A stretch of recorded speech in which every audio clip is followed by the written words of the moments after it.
Let's dive into any questions that any of you have. I'd like to take questions. A number of them coming in. So let's see here.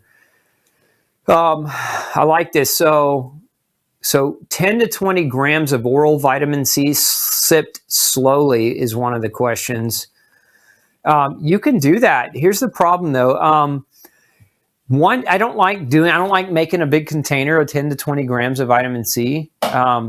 If you're going to do it that way, create small glasses of 5 grams and sip on that slowly, but don't take it longer than a couple hours, because once you expose that vitamin C to air and light and oxygen, it starts to oxidize, and you don't want to get to the end of that. If you got a whole 20 gram batch and it took you 12 hours to drink it, by the time you get to that half that later 6 hours, you're drinking a lot of oxidized vitamin C because it's been exposed to the air and the light and so again, you want it as fresh out of the bottle, as fresh protected as possible, so that you're getting the maximum dose in therapy and not taking in an oxidized vitamin C. Can I explain the benefits of bovine serum derived immunoglobulins, and will they help get rid of viruses?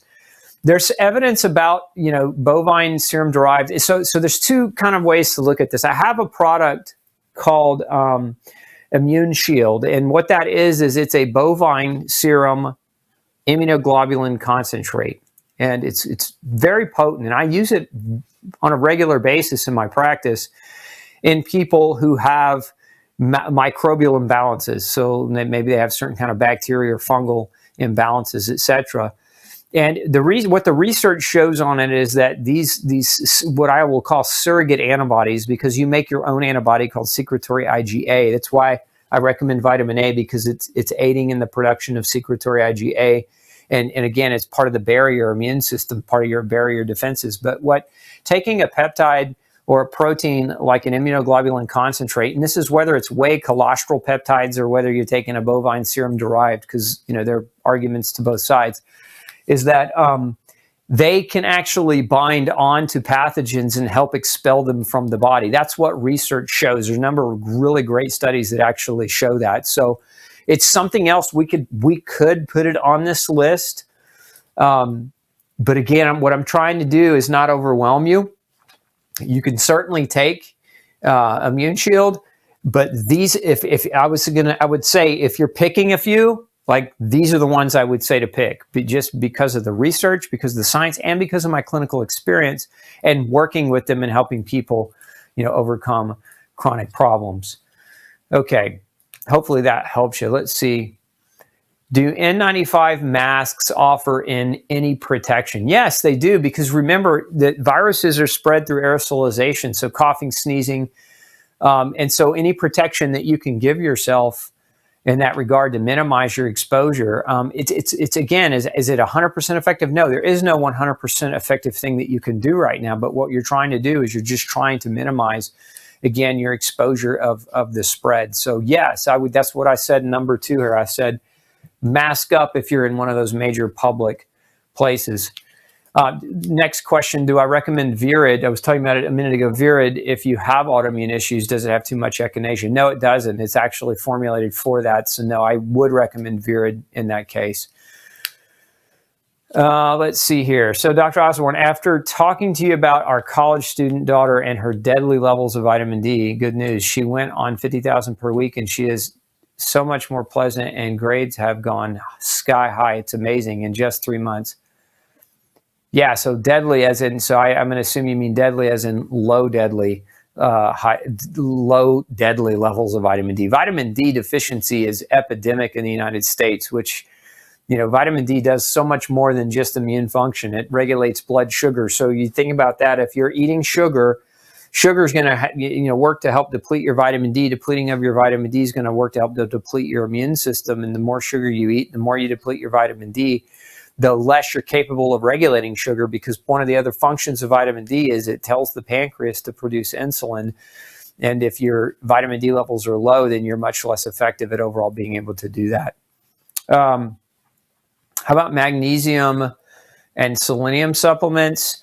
For immune function, look, magnesium and selenium would not be my top 2 choices. If you're taking a good multivitamin, something like Ultra Nutrients or Multi-Nutrients, you're going to get some, not a lot, but some magnesium and selenium. But from the perspective of what can you do to really, really, we're talking about immune strength, we're talking about disease prevention, coronavirus prevention, selenium and magnesium would not be on my top 10 list in that regard. Doesn't mean you can't take them, it's just not on my top 10 list. Let's see, I have your vitamin C detox powder. Is that okay to take for vitamin C to help with immune system and not take as detoxing? Yes. Look, the name of the powder is called Detox C, but that doesn't mean it's only used for detoxification purposes. It's vitamin C. It's pure vitamin C, non-GMO, pure non-GMO vitamin C. So, and it's non-corn derived. So it is vitamin C. And so if you're looking to take vitamin C and you already have some of my vitamin C powder, it's actually one of our top sellers on Gluten-Free Society, then yes, that is what I'm referring to, is that as a form of vitamin C that you can take. Am I forgetting zinc? Yes. I don't know who asked that question, but am I forgetting zinc? Yes, you could put zinc, and you should put zinc. Now, Virid, I mentioned Virid, and Virid has zinc in it, but yes, zinc would be on this top list. Thank you for catching my oversight there. Zinc, and if we're talking about, hefty dose of zinc, between 50 and 100 milligrams a day of zinc is going to be effective for supporting that immune function. Yeah, zinc plays a major, major role in the regulation of how your immune cells become strong enough to help protect you. So in your thymus, which is that gland here underneath your sternum, which is where your immune cells go to mature, zinc plays a major role in the maturation of your immune cells in the thymus gland. And so low levels of zinc will create a scenario where your immune cells are not strong enough, potentially. And so again, remember the thymus, it's like Goldilocks and the Three Bears. Its job is immune cells are too strong, or they're too weak, or they're just right. The porridge is too hot, too cold, or just right. Like that's what your thymus does, but zinc plays that role in the thymus at regulating immune cell function. So thank you for calling that out. How much vitamin C should a 12-year-old take? A 12-year-old could take up to 5 grams a day. Part of it is the weight. If it's a pretty hefty, pretty big 12-year-old, 5 grams a day, I wouldn't be shy about it. But at 12, think about this, okay? So vitamin C at 5 grams a day is about what we would give on average 140 to 150 pound person. If you're smaller than that, you might start, if you're 12 years old and you weigh 100 pounds, you might start somewhere in that neighborhood of 3 grams a day. And vitamin C is very safe to take at higher doses. So generally, if you started at 3, like 2 split doses or 3 split doses of a gram each, and it didn't affect your bowels in any way, didn't cause any kind of gurgling or rumbling or looseness, you could actually take more. It's very, very safe to take higher doses. And again, right now, high is good if we're trying to be preventative. Let's see here, especially when we have a disease outbreak that's occurring that can kill people that we don't have any treatment for, other than just, again, lifestyle behavior and doing things like supplementing to take things that might have benefit for your immune system function. What's the best form to take vitamin D supplements? Pills, capsules versus liquid form? Should it be taken with breakfast? Thanks. So the best form, if we're talking about super high doses, I like pills, 50,000 units per pill. I actually have, it's called, what do we call it? I think we call it Ultra D3. It's, if you go to Gluten-Free Society, but we sell them, and there's only 15 pills per bottle. It's designed to do a round of vitamin D therapy. So it's not anything you take long term, but it's pills. They're 50,000 units each. So to get 150,000 units, if you were using like a dropper, most droppers contain 1,000 units per drop. So you'd have to like drink a third of the bottle to get a therapeutic dose. And most people aren't going to want to. It's like drinking. I mean, if you're okay with drinking pure oil, you could use the oil dropper and it would be just fine. But the pills I prefer, because most people can stomach it better, and compliance is a big part here. We want to get people supplemented, and we want to be able to give it to them in a manner that's consistent with their capacity to be able to take it. Should you take it with breakfast or not is irrelevant. You don't really need to take vitamin D with food. It's not going to make the stomach nauseous. Unlike zinc, if you take zinc on an empty stomach, it can make the stomach nauseous. But vitamin D, you can take it with or without food, and it'll absorb just fine. And at that dose level, at 150,000 units, even if you're missing your gallbladder, you're still going to get good absorption. So this is what I was talking about. So I don't know who this is, but somebody's chiming in. I did all that, but after taking the plane to go in Arizona, Alan, you took my question, and to go in Arizona, I got viral pneumonia 3 days after. Gluten-free, no alcohol, no sugar, etc. Not any medications to take vitamin D. I follow your advice, but still have pneumonia. Look, there is no full ironclad guarantee. That's the whole thing, right? We do what we can do, and sometimes our body gets sick anyway. You know, if there was a magic bullet, somebody would create that magic bullet and people wouldn't get sick anymore. That's not realistic. So keep doing what you're doing. And even though you got sick, keep doing it, because the best protection, your best defense against viral infections is a good offense. And this is your offense. It's behavior, right? And when people have poor behaviors, they increase their risk of becoming ill. And when people have good behaviors, they decrease their risk of becoming ill. Is vitamin D powder okay to mix in water? Yeah, but I wouldn't use very much water, and make sure you get it all in. If you have a related headache, is it smart to take acetaminophen with NAC last resort measure? Boy, I don't like acetaminophen even with a headache. You know, it depends on, I guess I would say it depends on the intensity of the headache. If the headache is crushing your quality of life, and you don't take acetaminophen hardly ever, and it's just a really rare occurrence, okay, I could see that. And yes, you can take it with NAC. Remember, acetaminophen inhibits glutathione in the liver, and that's one of the reasons why I don't like to see people taking it on a regular basis for pain. Dr. Osborne, what do you think about 10 to 20 grams of oral vitamin C? Oh, I think I answered that question already. Any kind of mask, or like a VOG mask, will the kind of mask in the hospital and nursing homes be okay? Yes, again, look, the masks aren't foolproof. And unless you have a chem warfare suit, you know, if you're ex-military like me and you have an old chem warfare suit in your closet, you know, you're not going to put on a gas mask. It's just not something you're going to do right now, not unless this thing, you know, is a major outbreak and really starts to ramp up and become a major threat toward our mortality. But, you know, we're trying to reduce the spread of infection, and that's what those masks do. They minimize the aerosolation of a potential sneeze or a cough, or other bodily fluids.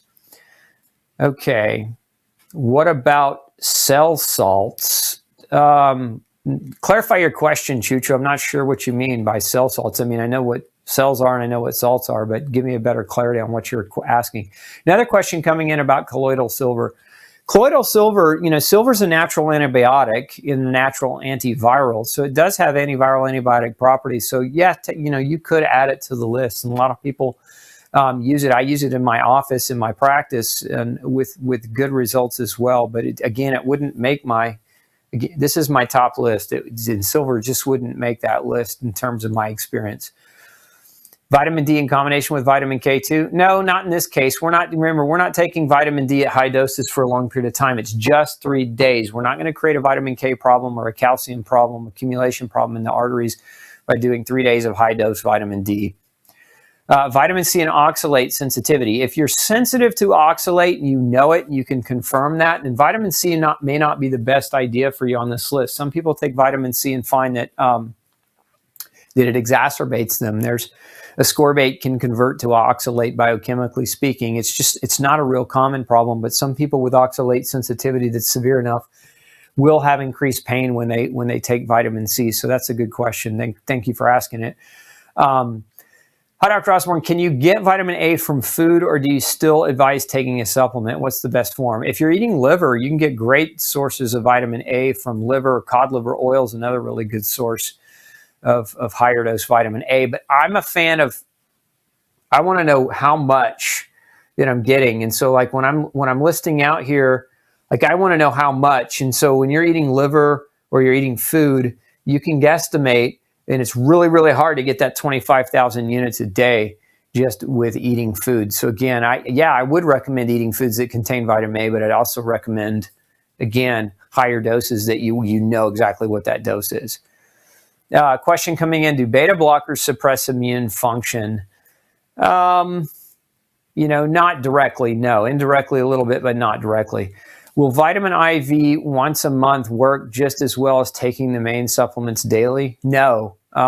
Vitamin I, a lot happens in a month. You're getting a vitamin IV. Remember the half-life of most of the vitamins. They're water soluble, so they have relatively short half-life. So you're a couple of weeks in and the vitamin's already out of your system. So IVs once a month is not going to take the place of daily supplementation and daily behaviors and eating real food as a go-to. Is liposomal vitamin C, let's see, regular vitamin C better for high absorbability and less loose stools? I don't, most liposomal vitamin Cs I've come across are corn derived, or the liposomal component is corn derived. So don't recommend that as a general rule. Does one need to be concerned with vitamin A toxicity? Again, no, not at this dose if we're keeping it to under 2 weeks. So it's when you get into trouble with vitamin A, and really, I mean, even at higher doses, even at longer, 6 months out, there's very little about vitamin A toxicity where people actually develop vitamin A toxicity. So it's really relatively safe to take. So I'm less worried about that toxicity. If you're keeping it at that dose under that 2-week time frame, you're going to be just fine. Since copper is an antibiotic, would it help as a supplement? No, not really. Zinc is going to be your better choice there for immune function. Now, copper does play a role in an enzyme system called superoxide dismutase. It's very important for antioxidant function, but as an immune supplement, and remember, we're talking about a virus here. We're talking about viral outbreaks and antibiotics. Things that kill bacteria are not always the same things that kill viruses. Otherwise, we would just use antibiotics to kill viruses, and it would be just as effective, and it's not. So I would not use copper as in hopes of the fact that it acts as an antibiotic to kill a coronavirus.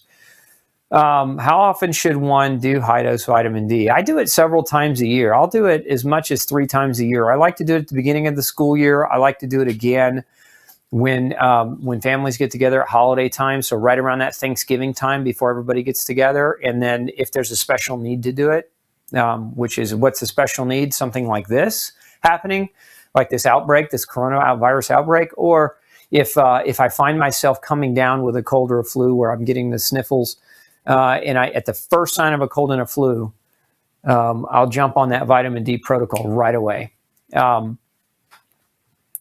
Is a vitamin A as retinol palmitate any good? Yeah, it is. That would be a good source of vitamin A. Okay, let's see. We got any other coming through? Pull up my Facebook feed, would you?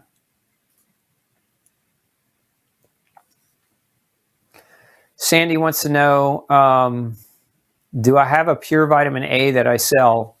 There's vitamin A in Virid, Sandy. So if you take that Virid at the high dose that I'm recommending, you're going to get a solid amount of vitamin A. So in that sense, yes. And I do have vitamin A. I just don't sell it online because it's too strong of a product, and I just don't want anybody to get hurt long term. Again, I'm not as worried about toxicity if we keep it under control, but at any rate, I limit it to certain products, and Virid is one that I have it in.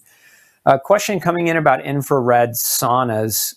Look, infrared saunas, I don't think they're going to be a main solution for you if you pick up a coronavirus. I mean, most people, when they pick up this coronavirus, they're displaying a fever already, so your body's already creating the fever. One of the benefits of infrared sauna is more for chronic infection, not acute infection. Acute infections, generally your body responds by generating a fever, whereas in chronic infections, they're stealthy and your body doesn't generate that fever to try to kill off the microorganisms. So infrared's not something that I would generally put in the top of the list for something like a coronavirus. A sinus rinse, yes or no? And thank you. A sinus rinse would be great. At the first sign of congestion, of major congestion, so like a neti pot or a hook nose bottle, or if you have one of these battery-operated Navage devices that push the water through the sinuses. And what I've seen be effective, again, depending on what you've got going on, is a little bit of tea tree oil. Tea tree oil has some, and this is more for bacterial than really it is for a coronal. issue. I would say for, tea tree oil has antibiotic properties. But as far as keeping your sinuses clear, yes, it can be very, very helpful, because once that mucus starts plugging up, you get congested. It serves as a breeding ground or a place for microorganisms to start to grow. And a lot of times when you're sick from one type of, one of the issues when you get sick from a viral infection is your whole immune system is under duress and stress, and so you can become predisposed to other illnesses as well. You can now become predisposed to picking up bacterial infection or fungal infection. So that sinus rinse can come along and be helpful in that regard. Yeah, so somebody's mentioning that that they took zinc and saw their parietal antibodies go away. Yeah, I mean, again, zinc is an immunoregulator. It regulates and monitors the immune system, and parietal cell antibodies are an autoimmune condition where you're making an antibody that's attacking your parietal cells. And so, again, zinc being that regulator of autoimmune dysfunction can definitely have a profound impact. Let's see here. Am I more susceptible now that I am on an antibiotic for an unrelated issue? Absolutely. If you're taking an antibiotic, the biggest susceptibility that you create is for yeast overgrowth or fungal overgrowth. Remember, fungus or yeast, or you have them in you and on you, and they're opportunists. And when they get the opportunity to grow out of control, they will start beating you up pretty quickly. So antibiotics increase the risk for developing yeast overgrowth. And if you're gluten sensitive, those of you who follow me on Gluten-Free Society and are following, the true gluten-free lifestyle, the problem with antibiotics with creating a yeast overgrowth is it oftentimes the type of yeast overgrowth that it creates is Candida albicans, which at high levels can be pathological. But even beyond that, Candida albicans makes a protein that looks like gluten. So having a Candida overgrowth can actually mimic the symptoms of gluten sensitivity. So if you've got gluten sensitivity, you always want to think twice about taking that antibiotic. You should always have a confirmed culture or a confirmed need that you absolutely need that antibiotic beyond the shadow of a doubt. Otherwise, you can create a problem like that yeast overgrowth. Again, it can mimic gluten exposure. Do I have any knowledge about the use and frequency generator called Spooky Tube Machine to kill viruses? No, I can't say that I do. I'm not an expert there. So, Patty, thanks for the question, but I'll decline to comment because I just don't know anything about that. Virginia wants to know, have added a little oregano oil to my juice. Oh, not a question. It's very strong. Can you also consume tea tree? You can, but look, I don't recommend doing these things on a regular basis to be preventative. We're talking about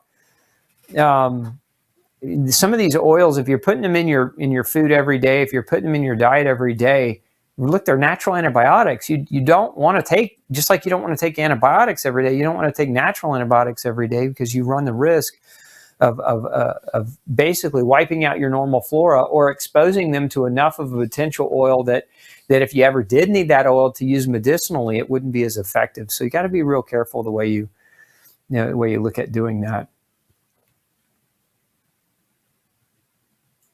Okay, let's see here. There we go. Go down. Okay. Wow, that's record time. So I think we just finished in an hour, and I think I answered all your questions. So if you're new to the Dr. Osborne Show, we're here every Monday night, 6 p.m. for Pick Dr. Osborne's Brain. You're always welcome to come. It's a free service. We stream it both on Facebook and YouTube. If you want to get email notifications, you need to go over to glutenfreesociety.org and make sure you sign up for my newsletter over there. That's how we send out our notifications. Also, please subscribe to my YouTube channel if you haven't already. That's another way you can get notified. Sometimes we send the emails out and people don't get them, or they end up in the wrong inbox. So if you want to get kind of a double notification on when we go live and when we publish new videos, I publish about 7 new videos a week for your education and learning. Make sure you subscribe to that channel. And as always, thanks for tuning in, and make sure, do me one more favor before you leave tonight. Our mission here, we're really after the bigger picture, which is we're after helping 100 million people. We want to save 100 million lives. And so I would appreciate any of you listening tonight if you will hashtag us, hashtag save 100 million lives, spelled just like this with no spaces. and help us get that message out there. There are an estimated 100 million people suffering with autoimmune problems with no real medical solutions in sight, and they're frustrated and they're sick, and they don't have to be. There is a solution and there is an answer. So our mission is to help those individuals find real natural methods where they can overcome their illness. And we need your help getting that information out there. If you like my help every Monday night, then I'm just going to ask you for your help. Just like you like mine, I'm going to ask you for yours. Help me spread this message. Share this with somebody you know, love, and care about, and help us reach more people in the world. So again, thanks for tuning in with me and spending your Monday evening with me. This is Dr. Osborne wishing you excellent health, and we'll see you next week.